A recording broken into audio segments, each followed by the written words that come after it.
Hello, in this video I'm going to discuss about the bony features of the clavicle. So this is the clavicle bone. This bone actually develops from a membranous method of ossification, except for medial end, which ossifies from the endochondral method. Then it is the first bone to ossify with. It is the only long bone which lies horizontal. So it has got two ends, medial end and lateral end. If we look at the medial end has got it is quadrangular in shape. It is quadrangular in shape. Superior, anterior, posterior, inferior. And this is the articular surface of the medial end. Whereas lateral end is flat from above downward.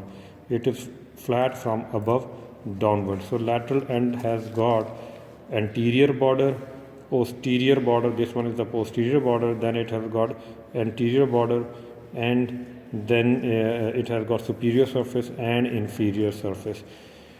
Like every long bone, clavicle has been divided into two parts. It has got a shaft, and shaft has been divided into two parts: medial 2/3, lateral 1/3. Medial 2/3 and lateral 1/3.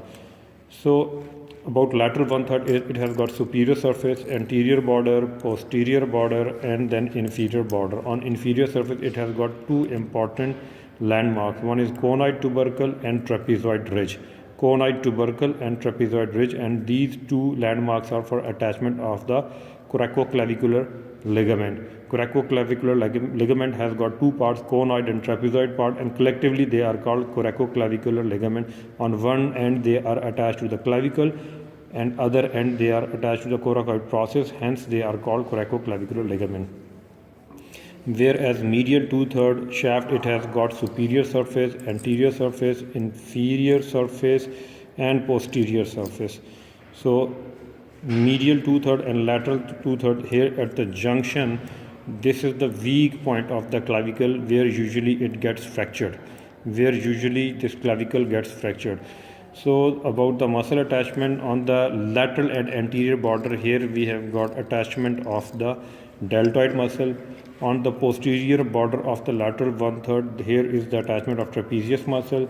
Then superior surface of the medial end here, or medial shaft, here we have attachment of the sternocleidomastoid clavicular part. Then on the anterior surface of the medial part, here we have got attachment of the pectoralis major clavicular part. Then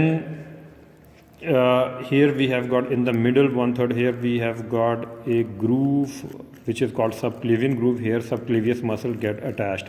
Subclavius muscle get attached. And on the inferior surface, medial end, here we have got impression for the, this impression is for the costoclavicular ligament. Costoclavicular ligament. So medial end of the clavicle articulates with the sternum and first rib and results in the formation of sternoclavicular ligament joint, whereas lateral end of the clavicle articulates with the acromion process and results in the formation of acromioclavicular joint.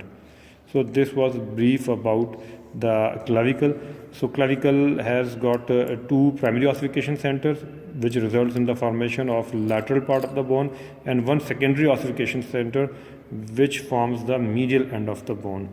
So primary ossification centers appears in the 6th and 7th week of a life, and at 45 days it gets completed, this bone gets completed, whereas medial end 15 to 17 years of life, secondary ossification center appears and it gets complete by 22 years of age.